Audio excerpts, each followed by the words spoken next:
Chapter 3. At 12:30 next day Lord Henry Wotton strolled from Curzon Street over to the Albany to call on his uncle, Lord Fermor, a genial, if somewhat rough-mannered old bachelor, whom the outside world called selfish because it derived no particular benefit from him, but who was considered generous by society as he fed the people who amused him. His father had been our ambassador at Madrid when Isabella was young and Prim unthought of, but had retired from the diplomatic service in a capricious moment of annoyance on not being offered the embassy at Paris, a post to which he considered that he was fully entitled by reason of his birth, his indolence, the good English of his dispatches, and his inordinate passion for pleasure. The son, who had been his father's secretary, had resigned along with his chief, somewhat foolishly as was thought at the time, and on succeeding some months later to the title, had set himself to the serious study of the great aristocratic art of doing absolutely nothing. He had 2 large town houses, but preferred to live in chambers as it was less trouble, and took most of his meals at his club. He paid some attention to the management of his collieries in the Midland counties, excusing himself for this taint of industry on the ground that the one advantage of having coal was that it enabled a gentleman to afford the decency of burning wood on his own hearth. In politics he was a Tory, except when the Tories were in office, during which period he roundly abused them for being a pack of radicals. He was a hero to his valet, who bullied him, and a terror to most of his relations, whom he bullied in turn. Only England could have produced him, and he always said that the country was going to the dogs. His principles were out of date, but there was a good deal to be said for his prejudices. When Lord Henry entered the room, he found his uncle sitting in a rough shooting coat, smoking a cheroot and grumbling over the Times. "Well, Harry," said the old gentleman, "what brings you out so early? I thought you dandies never got up till 2, and were not visible till 5. Pure family affection, I assure you, Uncle George. I want to get something out of you." "Money, I suppose," said Lord Fermor, making a wry face. "Well, sit down and tell me all about it. Young people, nowadays, imagine that money is everything." "Yes," murmured Lord Henry, settling his buttonhole in his coat, "and when they grow older they know it. But I don't want money. It is only people who pay their bills who want that, Uncle George, and I never pay mine. Credit is the capital of a younger son, and one lives charmingly upon it. Besides, I always deal with Dartmoor's tradesmen, and consequently they never bother me. What I want is information, not useful information, of course, useless information. Well, I can tell you anything that is in an English blue book, Harry. Although those fellows nowadays write a lot of nonsense. When I was in the diplomatic, things were much better. But I hear they let them in now by examination. What can you expect? Examinations, sir, are pure humbug from beginning to end. If a man is a gentleman, he knows quite enough, and if he is not a gentleman, whatever he knows is bad for him. Mr. Dorian Gray does not belong to blue books, Uncle George," said Lord Henry languidly. "Mr. Dorian Gray? Who is he?" asked Lord Fermor, knitting his bushy white eyebrows. "That is what I have come to learn, Uncle George. Or rather, I know who he is. He is the last Lord Kelso's grandson. His mother was a Devereux. Lady Margaret Devereux. I want you to tell me about his mother. What was she like? Whom did she marry? You have known nearly everybody in your time, so you might have known her. I am very much interested in Mr. Gray at present. I have only just met him. Kelso's grandson, echoed the old gentleman. Kelso's grandson.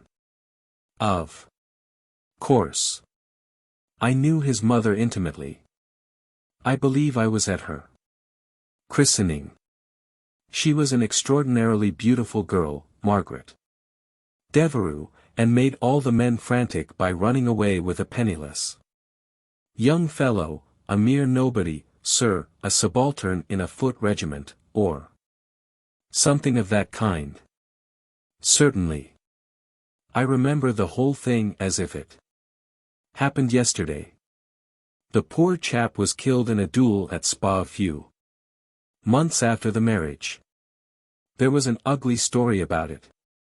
They said Kelso got some rascally adventurer, some Belgian brute, to insult his son-in-law in public, paid him, sir, to do it, paid him, and that the fellow spitted his man as if he had been a pigeon.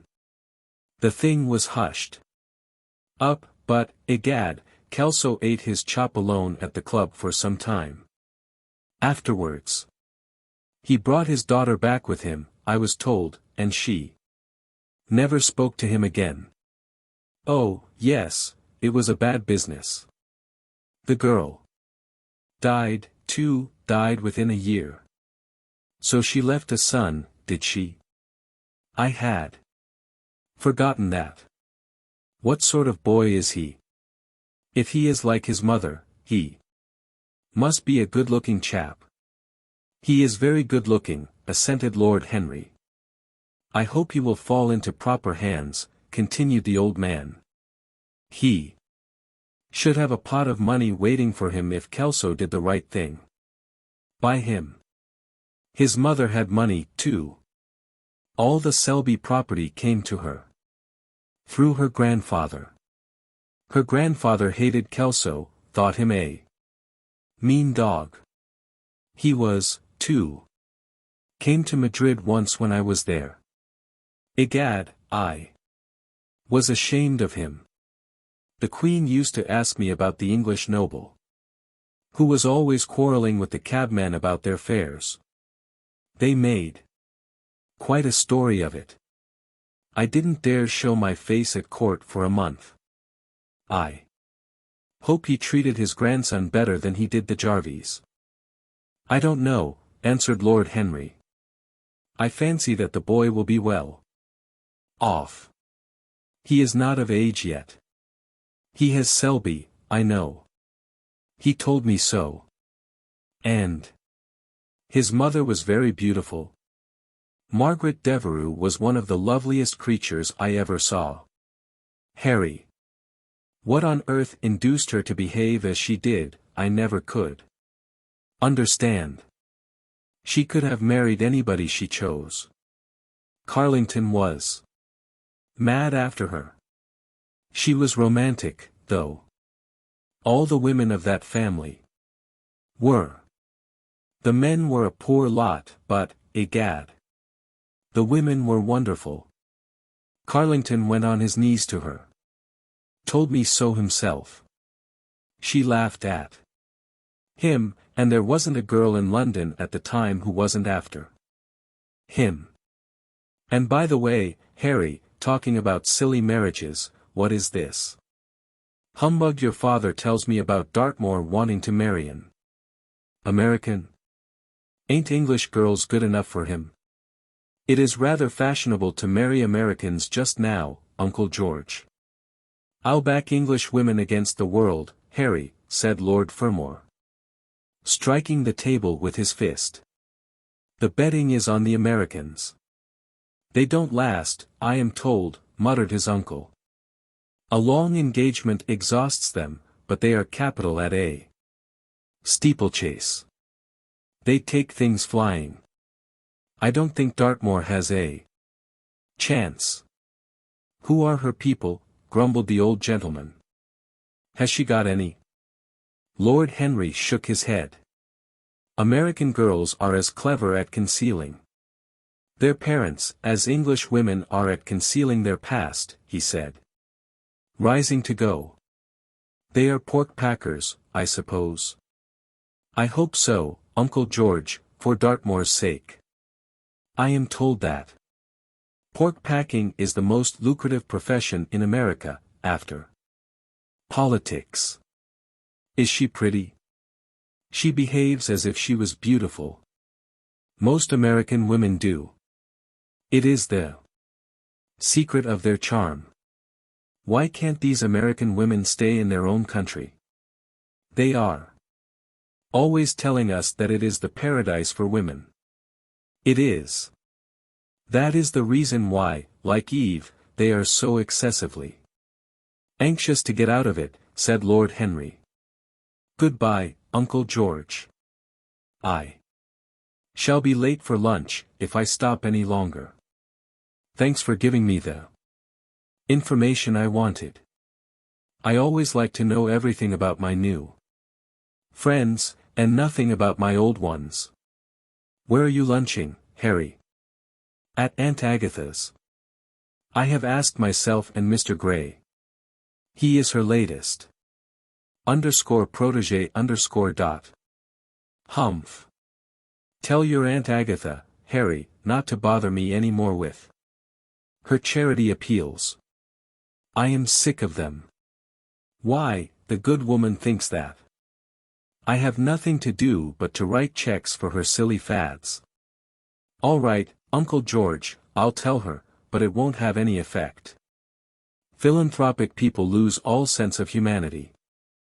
It is their distinguishing characteristic. The old gentleman growled approvingly and rang the bell for his servant. Lord Henry passed up the low arcade into Burlington Street and turned his steps in the direction of Berkeley Square. So that was the story of Dorian Gray's parentage. Crudely as it had been told to him, it had yet stirred him by its suggestion of a strange, almost modern romance. A beautiful woman risking everything for a mad passion. A few wild weeks of happiness cut short by a hideous, treacherous crime. Months of voiceless agony, and then a child born in pain. The mother snatched away by death, the boy left to solitude and the tyranny of an old and loveless man. Yes, it was an interesting background. It posed the lad, made him more perfect, as it were. Behind every exquisite thing that existed, there was something tragic. Worlds had to be in travail, that the meanest flower might blow. And how charming he had been at dinner the night before, as with startled eyes and lips parted in frightened pleasure he had sat opposite to him at the club, the red candle shade staining to a richer rose the wakening wonder of his face. Talking to him was like playing upon an exquisite violin. He answered to every touch and thrill of the bow. There was something terribly enthralling in the exercise of influence. No other activity was like it. To project one's soul into some gracious form, and let it tarry there for a moment, to hear one's own intellectual views echoed back to one with all the added music of passion and youth, to convey one's temperament into another as though it were a subtle fluid or a strange perfume, there was a real joy in that, perhaps the most satisfying joy left to us in an age so limited and vulgar as our own, an age grossly carnal in its pleasures, and grossly common in its aims. He was a marvelous type, too, this lad, whom by so curious a chance he had met in Basil's studio, or could be fashioned into a marvelous type, at any rate. Grace was his, and the white purity of boyhood, and beauty such as old Greek marbles kept for us. There was nothing that one could not do with him. He could be made a titan or a toy. What a pity it was that such beauty was destined to fade. And Basil? From a psychological point of view, how interesting he was. The new manner in art, the fresh mode of looking at life, suggested so strangely by the merely visible presence of one who was unconscious of it all, the silent spirit that dwelt in dim woodland, and walked unseen in open field, suddenly showing herself dryad-like and not afraid, because in his soul who sought for her there had been wakened that wonderful vision to which alone are wonderful things revealed, the mere shapes and patterns of things becoming, as it were, refined, and gaining a kind of symbolical value, as though they were themselves patterns of some other and more perfect form whose shadow they made real. How strange it all was. He remembered something like it in history. Was it not Plato, that artist in thought, who had first analyzed it? Was it not Buonarroti who had carved it in the colored marbles of a sonnet sequence? But in our own century it was strange. Yes, he would try to be to Dorian Gray what, without knowing it, the lad was to the painter who had fashioned the wonderful portrait. He would seek to dominate him, had already, indeed, half done so. He would make that wonderful spirit his own. There was something fascinating in this son of love and death. Suddenly he stopped and glanced up at the houses. He found that he had passed his aunt some distance, and, smiling to himself, turned back. When he entered the somewhat somber hall, the butler told him that they had gone in to lunch. He gave one of the footmen his hat and stick and passed into the dining room. Late as usual, Harry, cried his aunt, shaking her head at him. He invented a facile excuse, and having taken the vacant seat next to her, looked round to see who was there. Dorian bowed to him shyly from the end of the table, a flush of pleasure stealing into his cheek. Opposite was the Duchess of Harley, a lady of admirable good nature and good temper, much liked by everyone who knew her, and of those ample architectural proportions that in women who are not duchesses are described by contemporary historians as stoutness. Next to her sat, on her right, Sir Thomas Burton, a radical member of Parliament, who followed his leader in public life and in private life followed the best cooks, dining with the Tories and thinking with the Liberals, in accordance with a wise and well-known rule.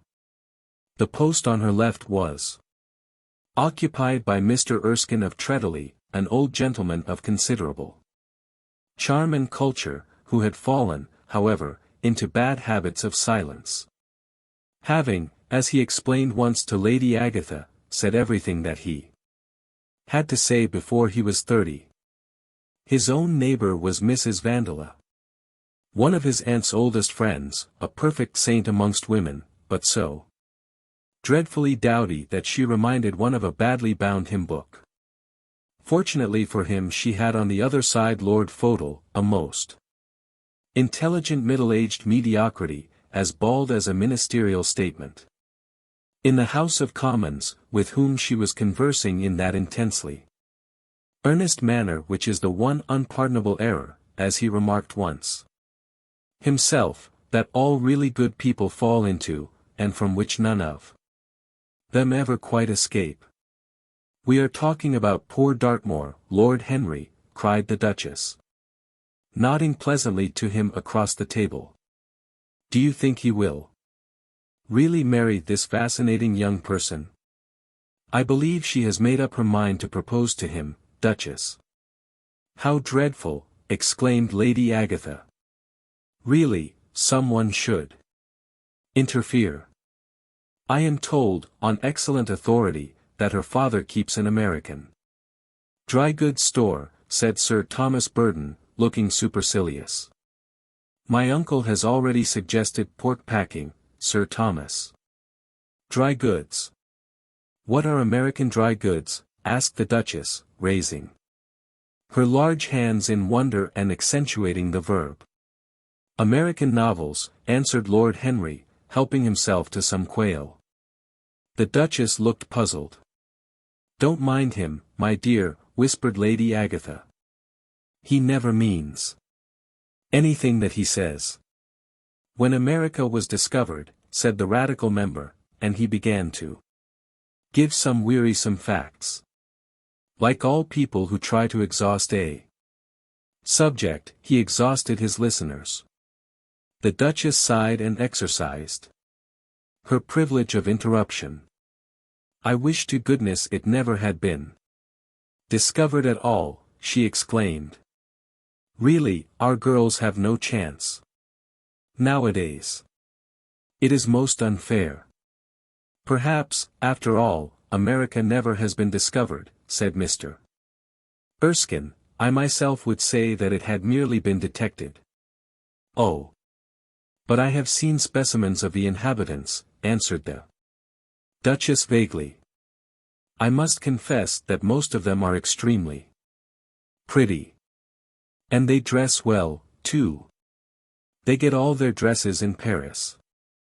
I wish I could afford to do the same. They say that when good Americans die they go to Paris, chuckled Sir Thomas, who had a large wardrobe of Humour's cast-off clothes. Really? And where do bad Americans go to when they die? Inquired the Duchess. They go to America, murmured Lord Henry. Sir Thomas frowned. I am afraid that your nephew is prejudiced against that great country, he said to Lady Agatha.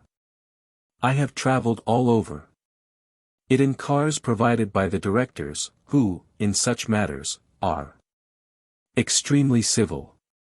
I assure you that it is an education to visit it. But must we really see Chicago in order to be educated? Asked Mr. Erskine plaintively. I don't feel up to the journey. Sir Thomas waved his hand. Mr. Erskine of Treadley has the world on his shelves. We practical men like to see things, not to read about them. The Americans are an extremely interesting people. They are absolutely reasonable. I think that is their distinguishing characteristic. Yes, Mr. Erskine, an absolutely reasonable people. I assure you there is no nonsense about the Americans. How dreadful, cried Lord Henry. I can stand brute force, but brute reason is quite unbearable. There is something unfair about its use. It is hitting below the intellect. I do not understand you, said Sir Thomas, growing rather red. I do, Lord Henry, murmured Mr. Erskine, with a smile. Paradoxes are all very well in their way, rejoined the baronet. Was that a paradox? Asked Mr. Erskine. I did not think so. Perhaps it was. Well, the way of paradoxes is the way of truth. To test reality, we must see it on the tightrope. When the verities become acrobats, we can judge them. Dear me, said Lady Agatha, how you men argue. I am sure I never can make out what you are talking about. Oh, Harry, I am quite vexed with you. Why do you try to persuade our nice Mr. Dorian Gray to give up the East End? I assure you he would be quite invaluable. They would love his playing. I want him to play to me, cried Lord Henry, smiling, and he looked down the table and caught a bright answering glance. But they are so unhappy in Whitechapel, continued Lady Agatha. I can sympathize with everything except suffering, said Lord Henry. shrugging his shoulders. I cannot sympathize with that. It is too ugly, too horrible, too distressing.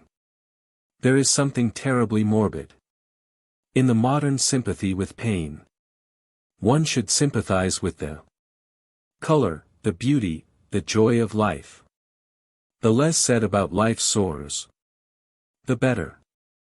Still, the East End is a very important problem, remarked Sir Thomas, with a grave shake of the head. Quite so, answered the young lord. It is the problem of slavery, and we try to solve it by amusing the slaves.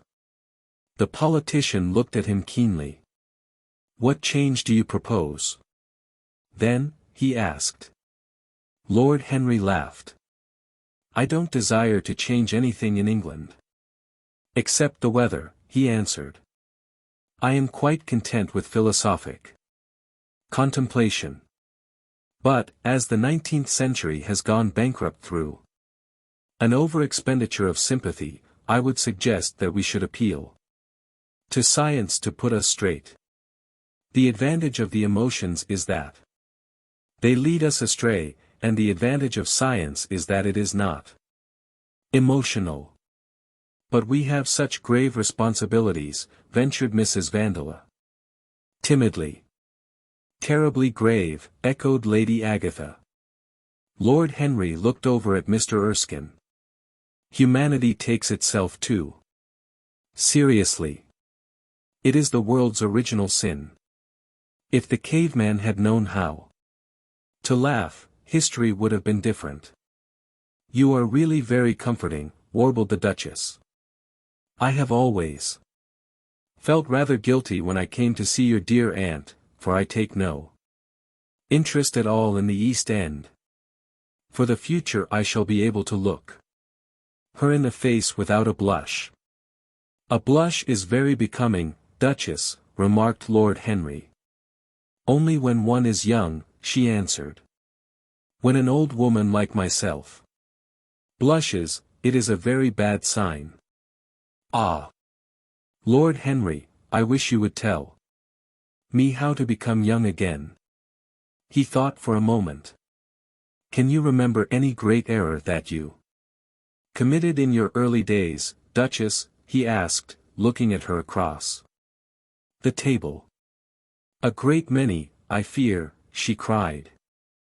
Then commit them over again, he said gravely.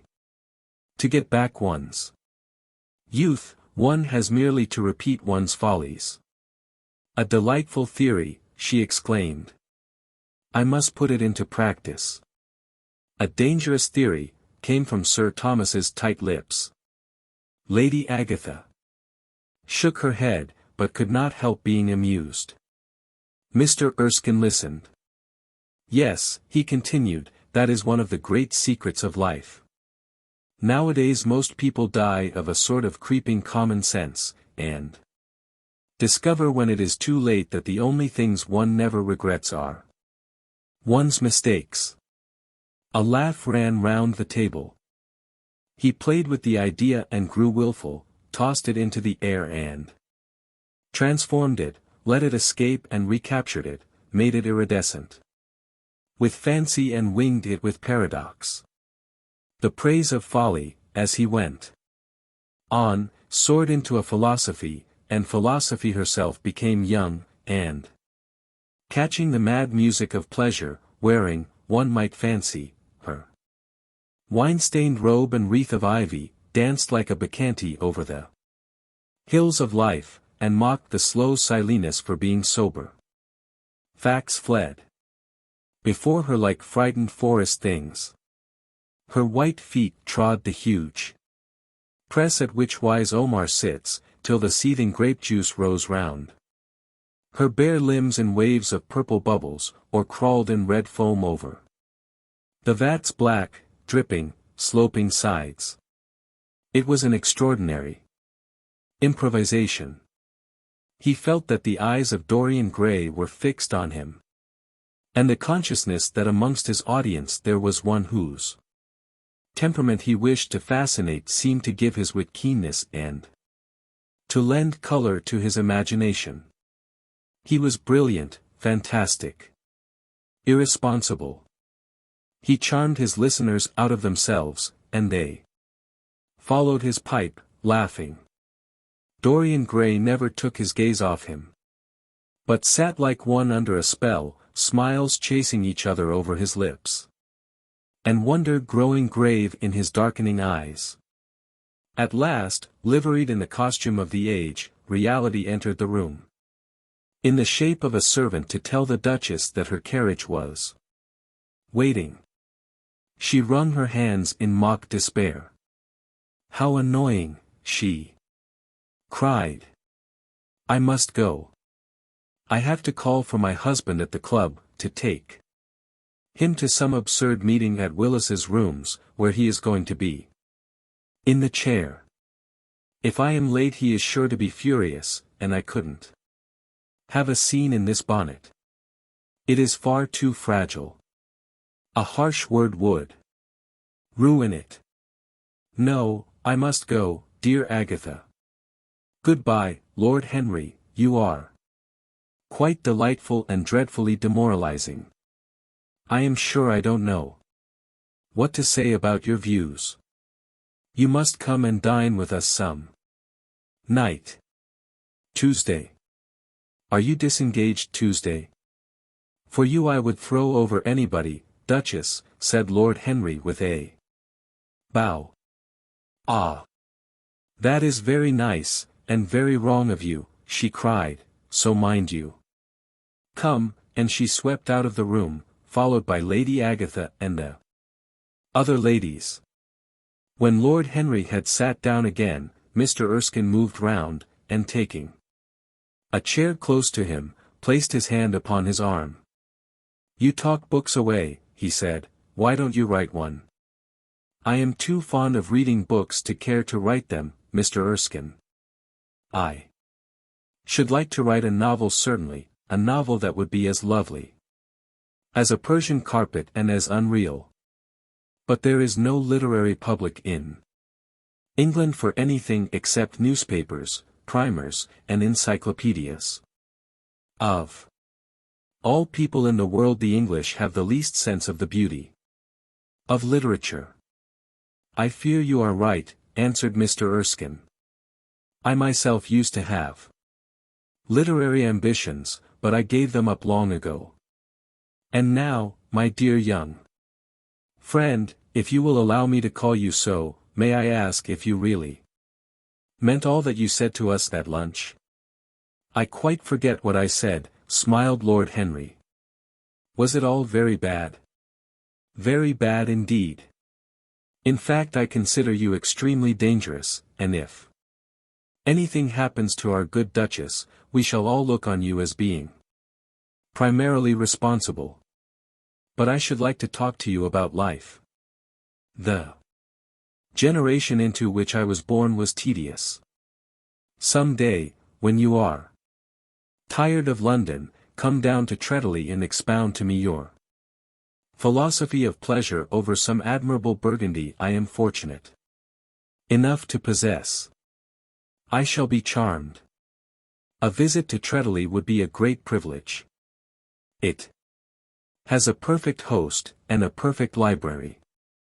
"You will complete it," answered the old gentleman with a courteous bow. "And now I must bid good-bye to your excellent aunt. I am due at the Athenaeum. It is the hour when we sleep there. All of you, Mr. Erskine. 40 of us, in 40 armchairs. We are practicing for an English Academy of Letters." Lord Henry laughed and rose. "I am going to the park," he cried. As he was passing out of the door, Dorian Gray touched him on the arm. "Let me come with you," he murmured. "But I thought you had promised Basil Hallward to go and see him," answered Lord Henry. "I would sooner come with you. Yes, I feel I must come with you. Do let me. And you will promise to talk to me all the time. No one talks so wonderfully as you do." "Ah! I have talked quite enough for today, said Lord Henry, smiling. All I want now is to look at life. You may come and look at it with me, if you care to.